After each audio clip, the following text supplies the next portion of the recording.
O Pix no Bradesco ficou ainda melhor.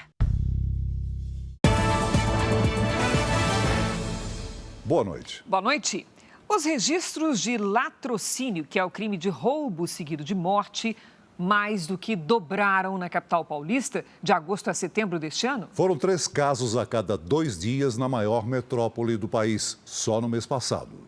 Era assim o Juarez, sempre de bem com a vida. Era sorridente com todo mundo, amigável com todo mundo, sabe? Ele tinha um coração muito grande, cara, um coração muito grande mesmo.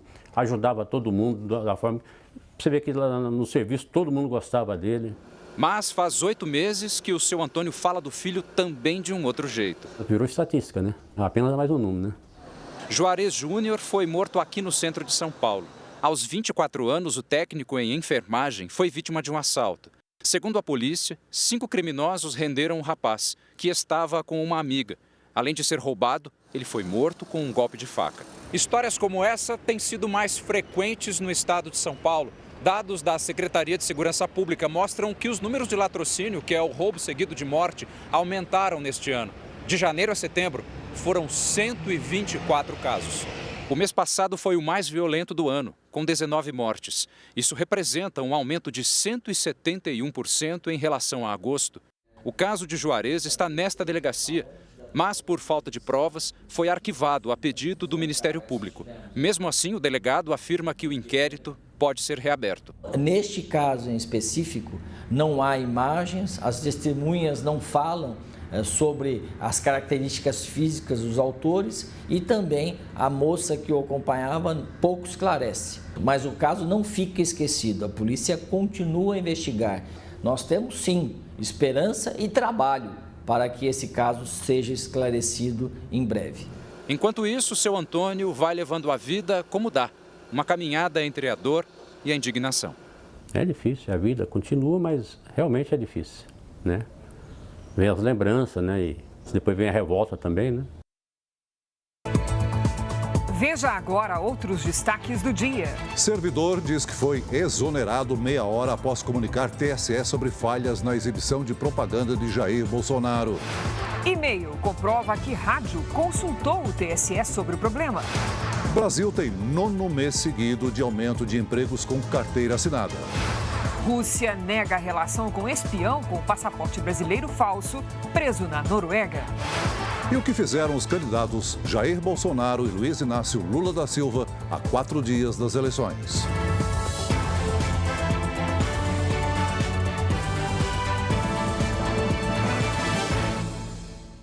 Oferecimento: cartões Bradesco, muito mais benefícios.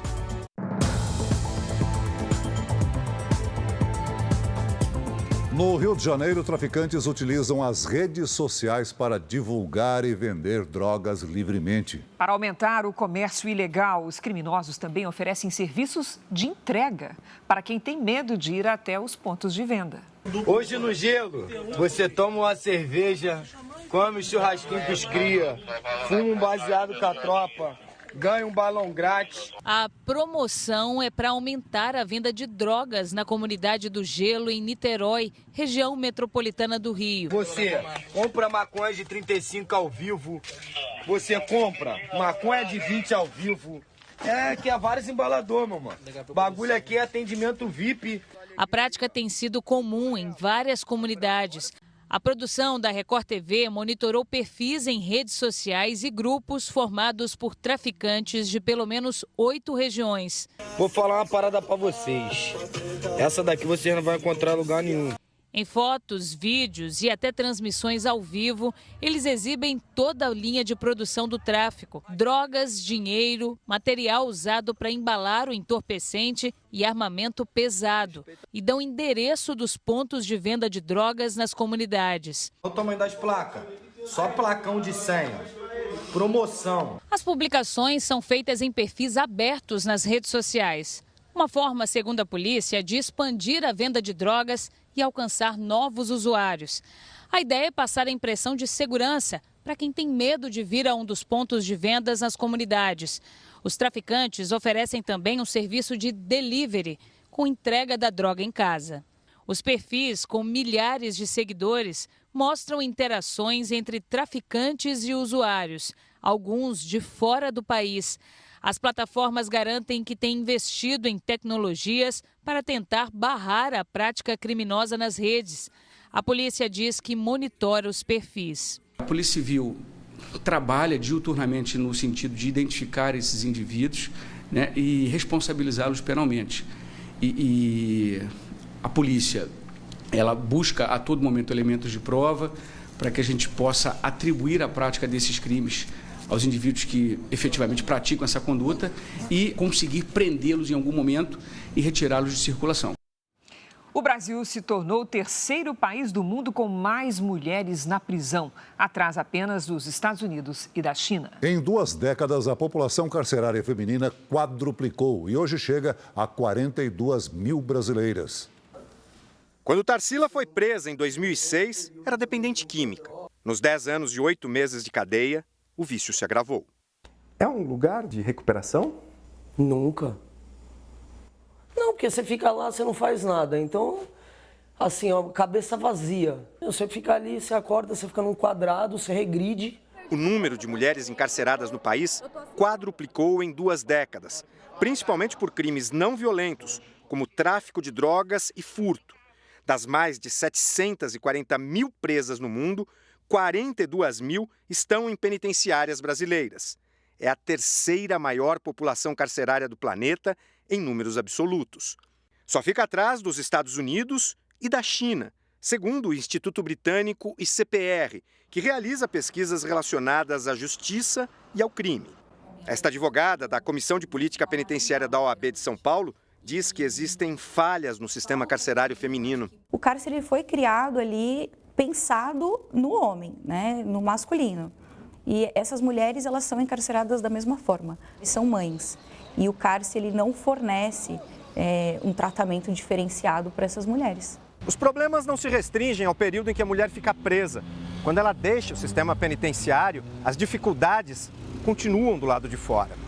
É o caso da Tarsila. Antes de ser presa por latrocínio, o roubo seguido de morte, ela estudou direito por 3 anos. Agora faz curso de auxiliar de necropsia para buscar um emprego fixo, algo que ela tenta sem sucesso há 5 anos, desde que saiu da penitenciária. Muitos trabalhos que eu fui ver, ou que eu perdi, a pessoa, então tá, então você vem, traz documento, traz não sei o que, quando já pede um antecedente eu nem volto, né, porque geralmente é não. A advogada defende a criação de projetos para ajudar as mulheres após o cumprimento da pena. Porque são mulheres que são mães, com baixa escolaridade, pobres, então deveria existir ali políticas públicas que pensassem como reinseri-las de fato na sociedade sem nenhum tipo de julgamento, para que elas não retornem ao crime. A chegada do fim do ano deve aquecer ainda mais o mercado de trabalho com a abertura de mais de 109 mil vagas temporárias. O maior volume de contratações é esperado no ramo dos hipermercados. Foi no início do mês que a Amanda começou a trabalhar como operadora de caixa neste hipermercado em São Paulo. É o primeiro emprego dela. É gratificante eu começar a trabalhar, colocar a mão na massa e começar a ganhar meu dinheiro com as minhas próprias mãos, né? A Amanda é um dos trabalhadores admitidos nas vagas temporárias abertas pela empresa. Nos próximos dias, serão 130 contratações. A gente tem uma expectativa muito boa para esse final de ano. Então, a gente está contratando aí em torno de 15% de colaboradores novos, justamente para a gente poder atender esse público que a gente espera para o final de ano. A Confederação Nacional do Comércio prevê que as vendas dos supermercados vão aumentar quase 5% neste final de ano. Com um movimento maior de consumidores para atender nas lojas, esse deve ser o setor do varejo que vai abrir o maior número de vagas para trabalhadores temporários. Serão quase 46 mil contratações. O comércio de roupas e calçados vai abrir quase 26 mil vagas. O varejo ao todo deve contratar mais de 109 mil temporários, o maior número em 9 anos. A Natal é de longe a data mais importante do comércio. Esse ano deve movimentar cerca de mais de 60 bilhões de reais. E diante da magnitude dessa data no calendário do varejo, isso acaba ensejando a contratação de trabalhadores temporários em diversos segmentos. Para muitos trabalhadores, a vaga temporária é o caminho para conseguir um emprego fixo. A Confederação Nacional do Comércio prevê que 11% dos contratados serão efetivados depois. O Wesley quer aproveitar a chance para ficar de vez na empresa. Se eu conseguir nessa efetivação na empresa, eu acredito que eu vou conseguir desenvolver meus projetos, vou conseguir alcançar os meus sonhos, meus objetivos, né? Então, para mim, isso vai ser uma grande conquista. E ainda sobre o tema emprego, um novo levantamento do Ministério do Trabalho revela que o Brasil abriu mais de 278 mil vagas em setembro. É o 9º mês seguido com mais contratações do que demissões no mercado de trabalho. Depois de mais de 2 anos à procura de uma oportunidade, Camila finalmente conseguiu o tão esperado emprego com carteira assinada. Ela foi contratada como vendedora em uma concessionária de carros e voltou a organizar a vida financeira. Organizei, paguei os cartões e voltei à minha vida ativa, de voltar para fazer unha, cabelo, coisa que mulher gosta, comprar roupa. Camila faz parte dos mais de 278 mil brasileiros que conseguiram um trabalho formal no mês de setembro. Nos 9 primeiros meses do ano, mais de 2 milhões de empregos foram criados em todo o país. Os dados foram divulgados hoje pelo ministro do Trabalho e Previdência, José Carlos Oliveira. A pesquisa mostra ainda que a quantidade de trabalhadores com carteira assinada atingiu o resultado recorde de mais de 42 milhões. Isso permite que o Ministério do Trabalho e Previdência faça uma projeção que até o final do ano a gente consiga somar 3 milhões, mais ou menos 3 milhões de novos postos de trabalho formais no Brasil. O emprego formal subiu em todos os estados em setembro. São Paulo registrou o maior crescimento. Foram mais de 61 mil novas vagas, seguido por Minas Gerais e Pernambuco.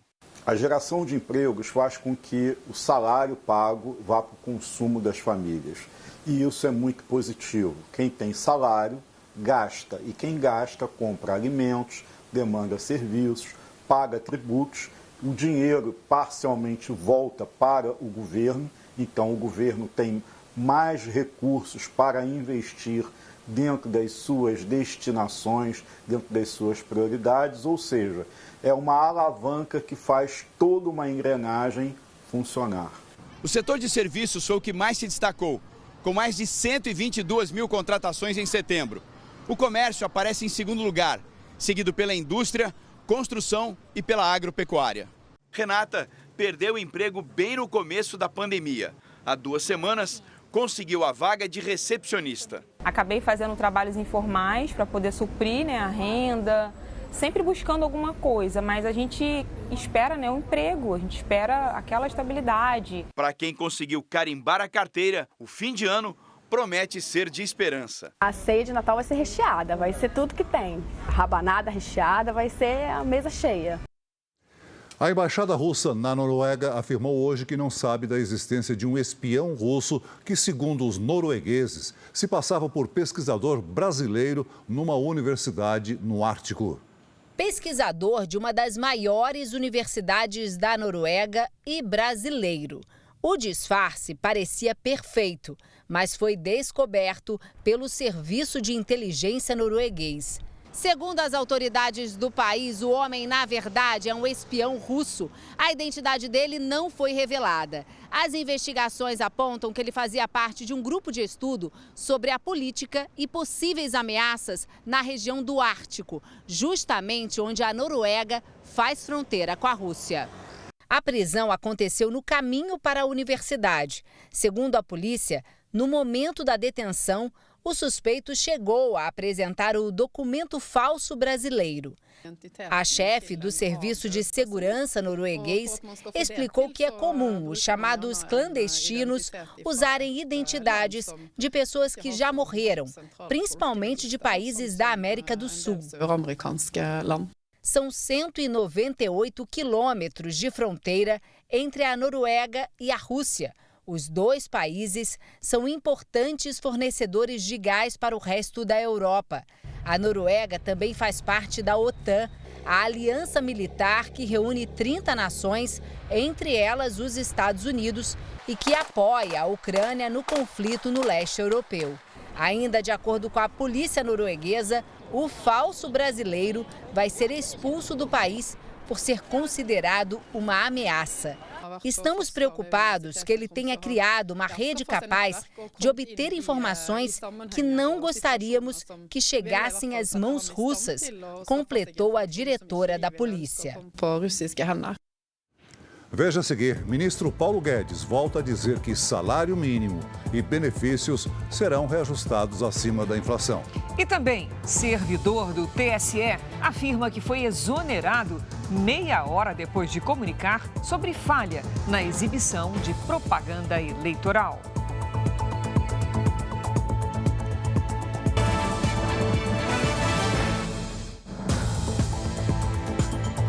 O Comitê de Política Monetária do Banco Central, Copom, manteve a taxa básica de juros da economia brasileira, a Selic, em 13,75% ao ano. A Selic é uma referência para todo o mercado de crédito do país.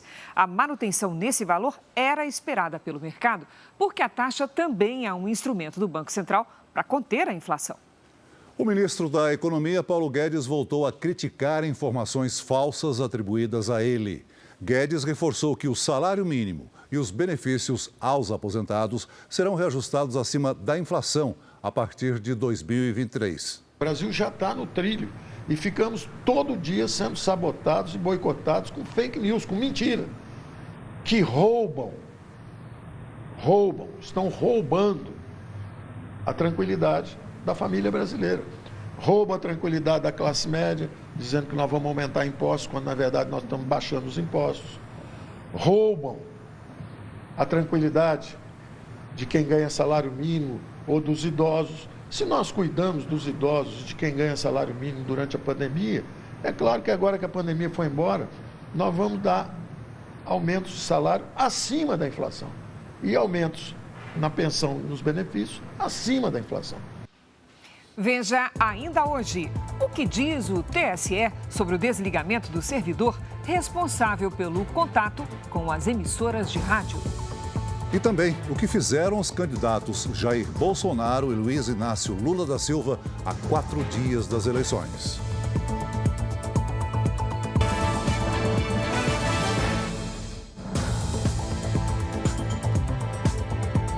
A Polícia Federal investiga mais uma denúncia de ataque a escolas na Bahia. Desta vez, um adolescente postou ameaças na mesma cidade onde, no mês passado, uma estudante morreu num atentado. A Polícia Federal fez buscas na casa de um adolescente de 14 anos em Barreiras, no oeste da Bahia. O rapaz postou ameaças de ataques à escola municipal onde estuda nas redes sociais. Nesta mensagem, ele fala de uma explosão que deixaria a cidade sem luz. Nesta outra, diz que vai matar inocentes. O estudante prestou depoimento e foi liberado. Nenhum explosivo foi encontrado, mas a polícia suspeita que ele possa estar ligado a um grupo responsável por atos de terrorismo. Se refere ao crime de terrorismo, propriamente dito, a gente vai estar investigando. No início de setembro, um outro estudante de 14 anos fez disparos dentro de uma escola municipal, também em Barreiras. A aluna Jeane Silva, de 19 anos, que era cadeirante, morreu. O atirador foi baleado pela polícia e segue internado em estado grave. O inquérito sobre esse caso ainda não foi concluído. Aqui na Bahia já foram 2 ataques em escolas do interior do estado. Mas são muitas as ameaças que deixam alunos, professores e pais assustados. Por conta disso, a polícia tem reforçado as rondas nas instituições de ensino. No início deste mês, teve corre-corre na porta de uma escola em Salvador por causa de mais uma ameaça.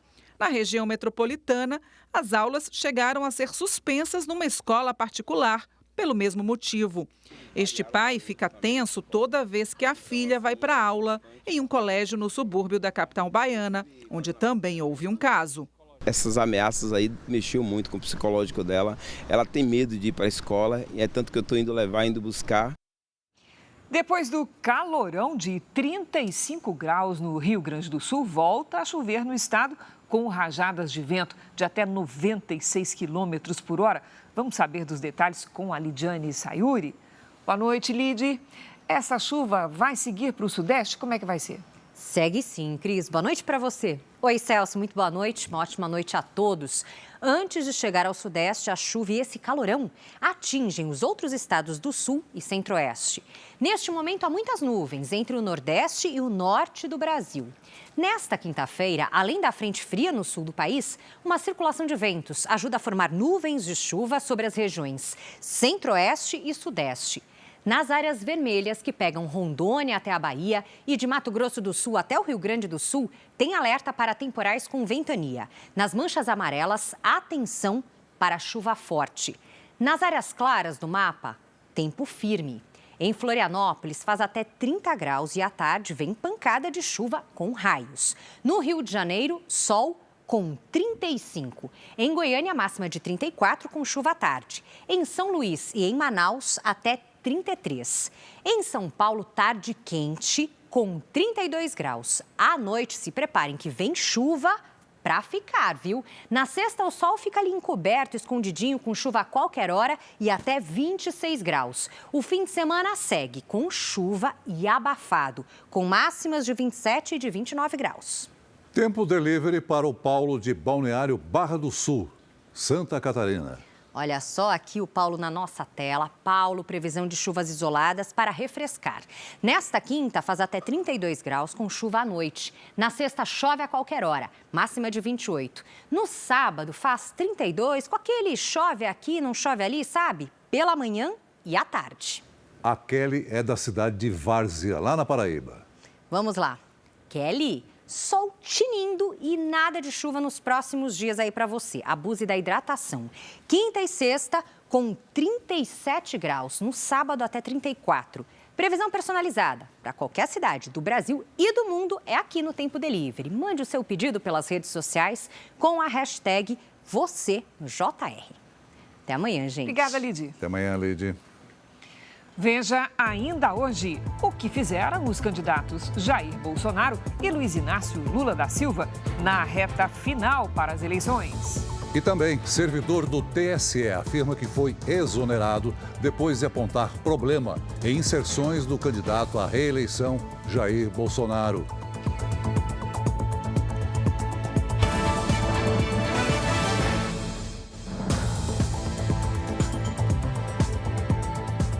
Na região central da Ucrânia, um ataque com míssil matou 2 pessoas. Autoridades afirmam que o míssil foi lançado por russos e atingiu um posto de combustíveis. Entre as vítimas está uma mulher grávida. Hoje, o presidente russo Vladimir Putin supervisionou um treinamento com armas nucleares. A demonstração da força contou com o lançamento de um míssil balístico intercontinental, que poderia, em tese, atingir os Estados Unidos. Há um dia no cargo, o primeiro-ministro britânico Rishi Sunak conversou com deputados da oposição no parlamento. O político enfrentou questionamentos sobre a decisão de renomear como ministra do Interior uma auxiliar que havia sido demitida no final do governo de Liz Truss. Ele ainda adiou o anúncio de um novo plano econômico para novembro. Sunak prometeu devolver a estabilidade financeira ao Reino Unido. Nos Estados Unidos, a Diocese da Igreja Católica da cidade de Buffalo, no estado de Nova York, passará a ser monitorada de perto pelo governo. A notícia é resultado da investigação de denúncias de abuso sexual cometido por religiosos. A igreja concordou em ser fiscalizada em um acordo com o Ministério Público. As autoridades vão impor mecanismos para evitar novos casos de crimes sexuais. Os padres suspeitos vão ser acompanhados de perto por funcionários públicos. Uma das restrições impostas é de que eles não tenham acesso à pornografia. De acordo com denúncias que surgiram pela primeira vez em 2018, 2 bispos católicos da diocese ajudaram a encobrir mais de 20 denúncias de abusos. Segundo a Procuradoria-Geral do Estado de Nova York, os responsáveis optaram por defender os suspeitos e não as vítimas. O Jornal da Record faz uma pausa para o horário eleitoral. Voltamos logo em seguida com mais JR.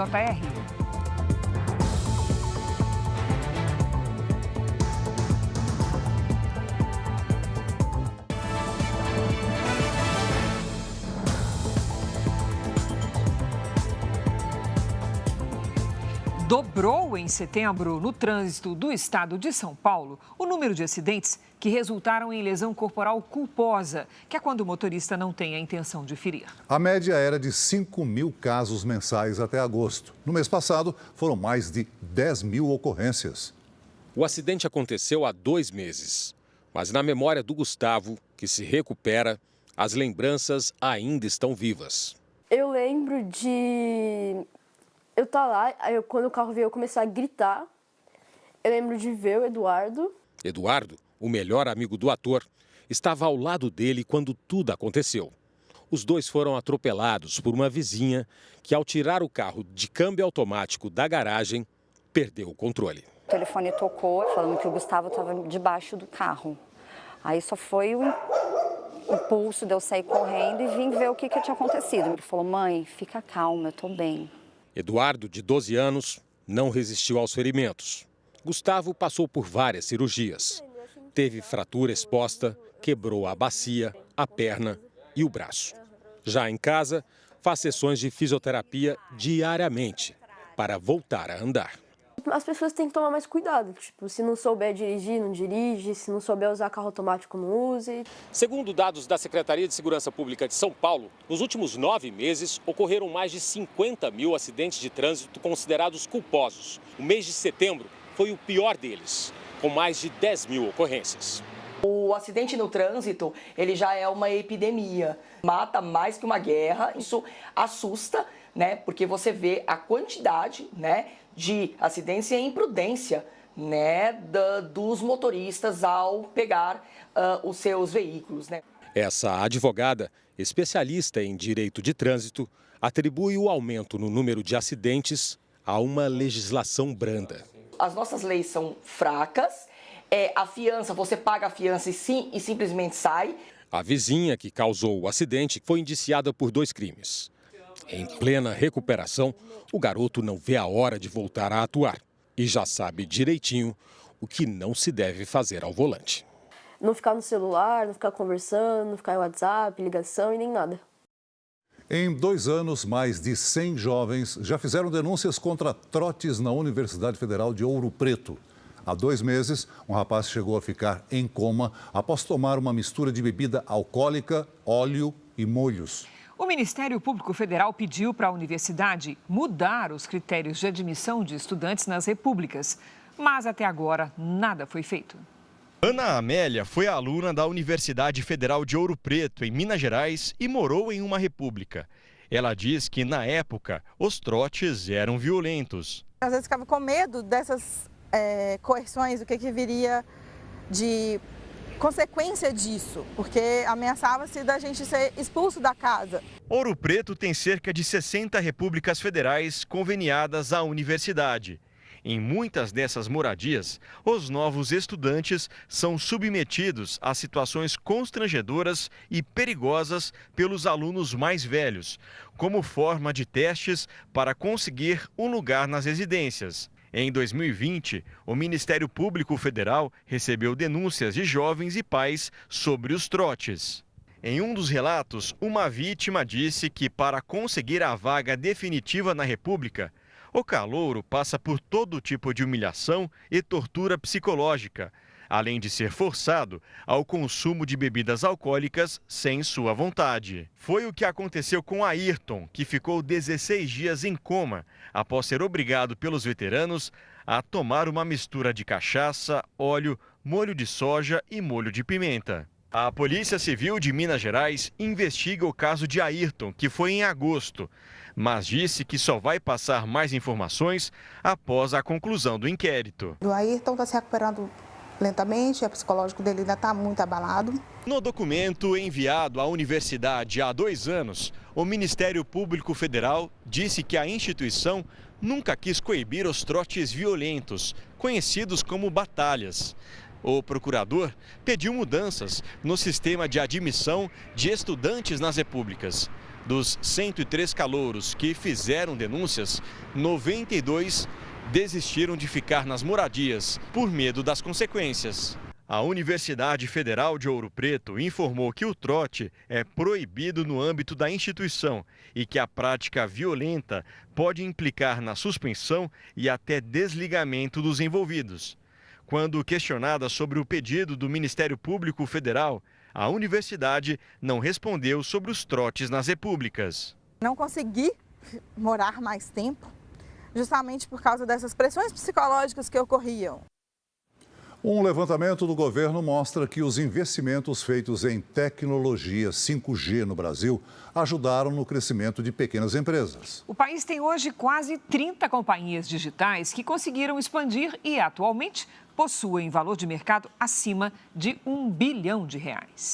Foi assim que o Fábio começou a ensinar sobre investimento. De graça, fazendo vídeos e publicando na internet. Então achamos nosso R.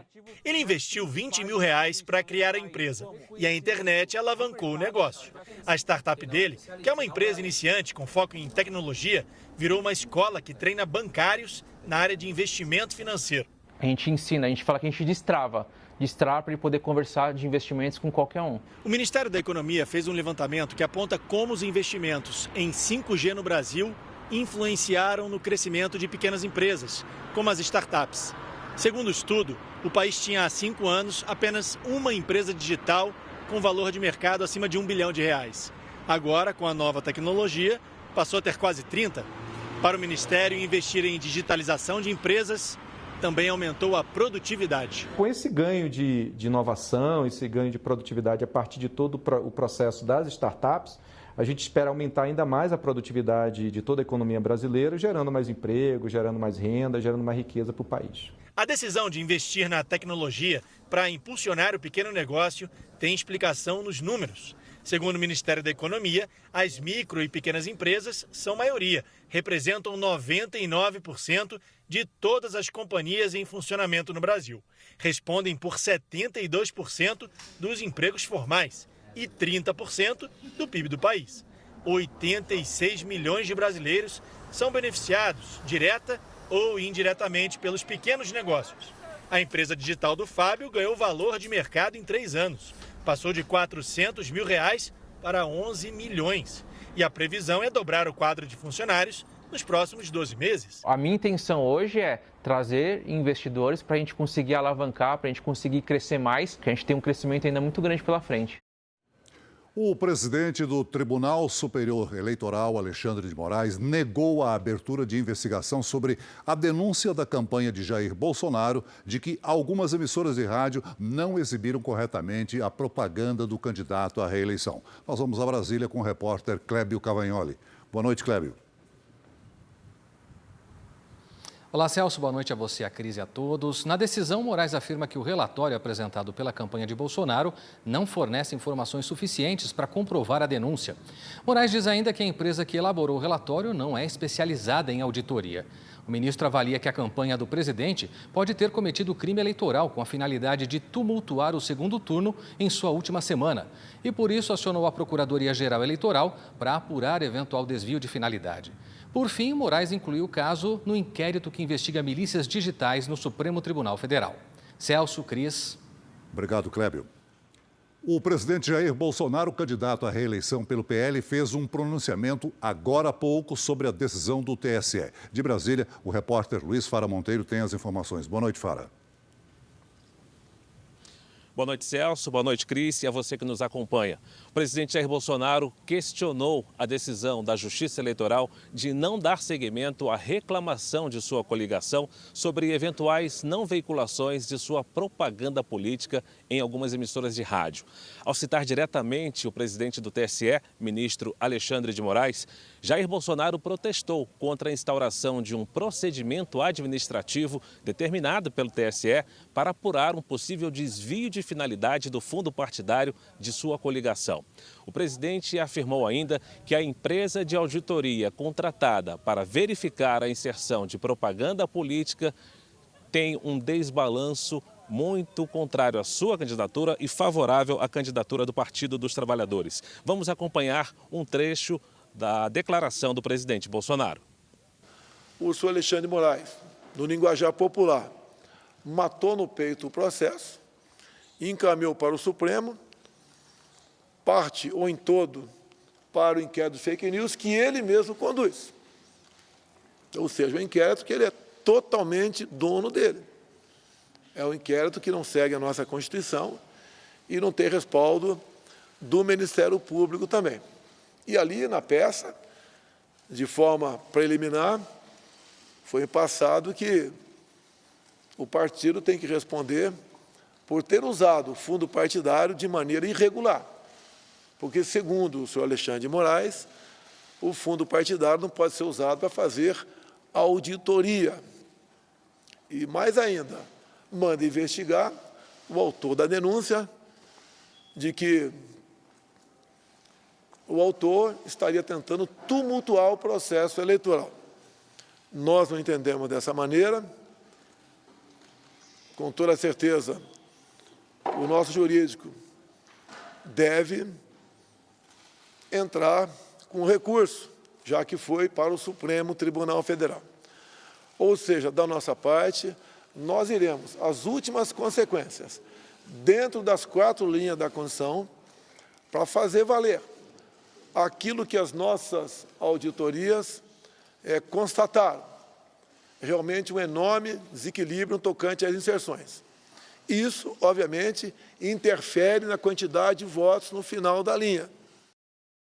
Ainda sobre a denúncia da campanha de Jair Bolsonaro, do PL, de que rádios de todo o país deixaram de veicular inserções publicitárias da candidatura à reeleição do presidente. Há 4 dias das eleições, o Tribunal Superior Eleitoral exonerou justamente o servidor responsável pelo contato com as emissoras de rádio.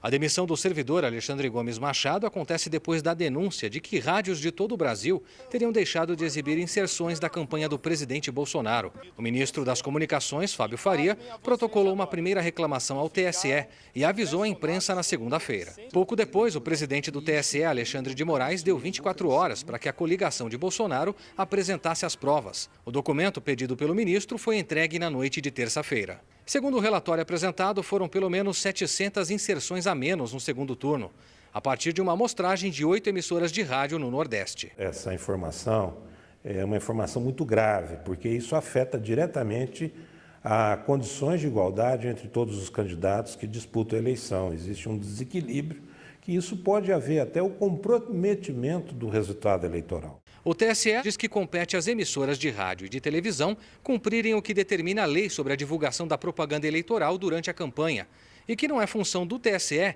distribuir o material a ser veiculado no horário gratuito. Fontes do tribunal com quem conversei afirmaram que o servidor dificultou a análise das alegações da campanha de Bolsonaro sobre o boicote de rádios.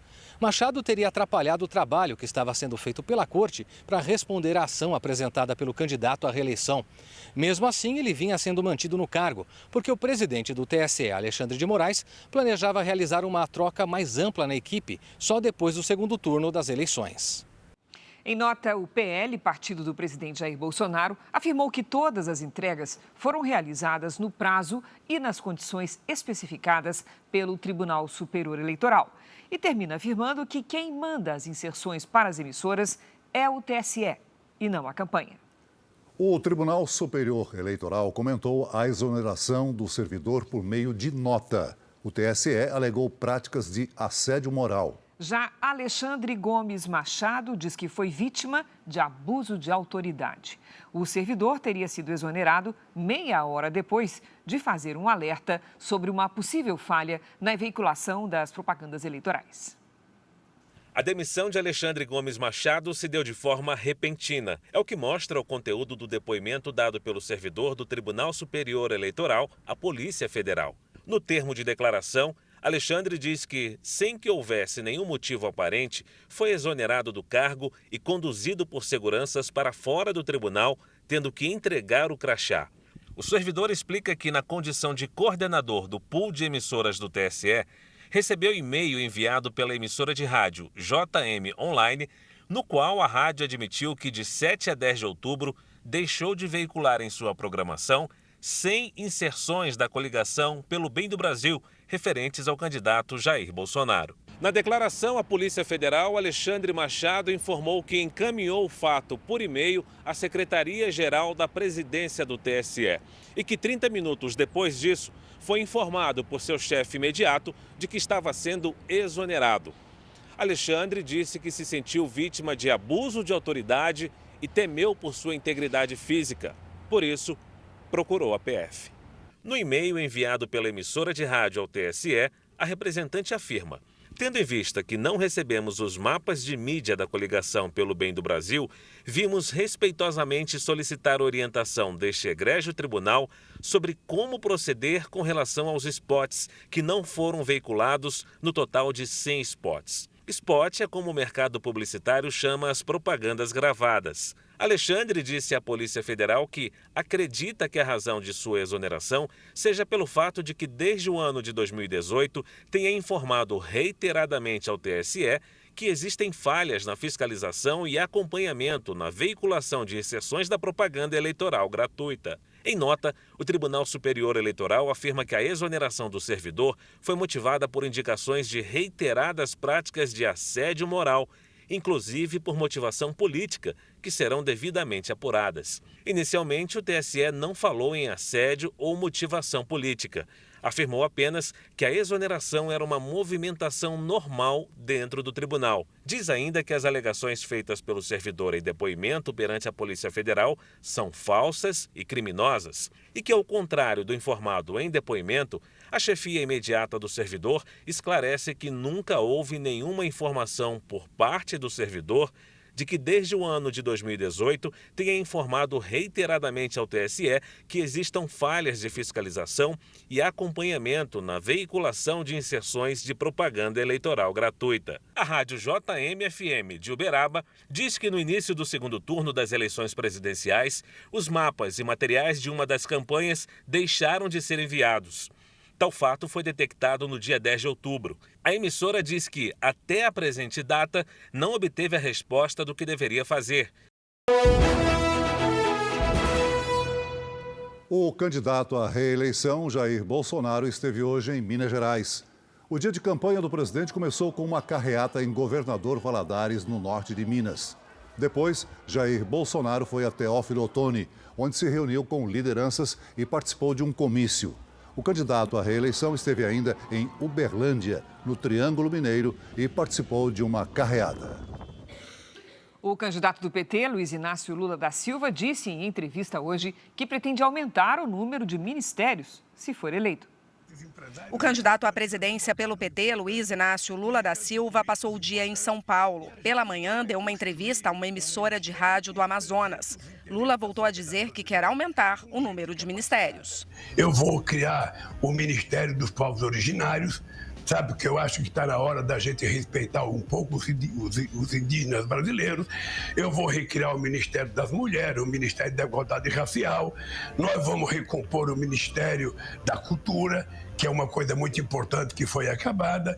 E nós vamos fazer com que haja também o Ministério da Indústria e Comércio para colocar alguém que viaje o mundo, sabe, divulgando o Brasil, vendendo os produtos brasileiros lá fora. O candidato manteve a posição de não dizer os nomes de seu possível ministério. Segundo ele, os cargos não serão ocupados somente por quadros do PT, mas também por integrantes de vários outros partidos que apoiaram o petista nessa eleição.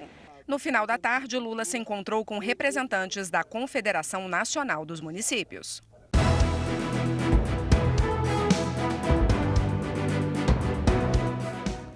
Vamos ver o que fizeram os candidatos ao governo de São Paulo. O candidato do Republicanos, Tarcísio de Freitas, não teve agenda pública nesta quarta-feira. Ele se reuniu com a equipe de campanha e se preparou para um debate eleitoral. O candidato do PT, Fernando Haddad, deu entrevistas a veículos de comunicação no período da manhã. Depois, o petista participou de uma transmissão ao vivo pelas redes sociais. No Rio Grande do Sul, os candidatos estiveram com o presidente do Tribunal Regional Eleitoral Gaúcho. Pela manhã, Onyx Lorenzoni, do PL, recebeu a primeira-dama da República, Michele Bolsonaro, em um evento de apoio. A senadora eleita pelo Distrito Federal, Damares Alves, também participou do encontro. Eduardo Leite, do PSDB, não cumpriu a agenda. À tarde, os dois candidatos participaram de uma reunião com o presidente do Tribunal Regional Eleitoral Gaúcho. O encontro reservado buscou pacificar os ânimos para o próximo domingo, data da votação. O segundo turno é final de Libertadores. Todo mundo sabe aqui como é o espírito charrua, né, da nossa gente. Agora, aquilo que ganha um tom mais alto no debate não pode e não deve ir para as ruas. O debate é próprio para expor especialmente as diferenças, as divergências, para que o eleitor possa fazer o seu juízo, possa fazer a sua escolha. Ambas as candidaturas, tenho certeza, o nosso adversário defende uma campanha feita com serenidade, com alegria. À noite, Eduardo Leite se reuniu com a diretoria da Federação das Indústrias do Estado. Onix Lorenzoni cumpriu reuniões internas relacionadas à campanha. Veja agora como foi o dia dos candidatos ao governo baiano.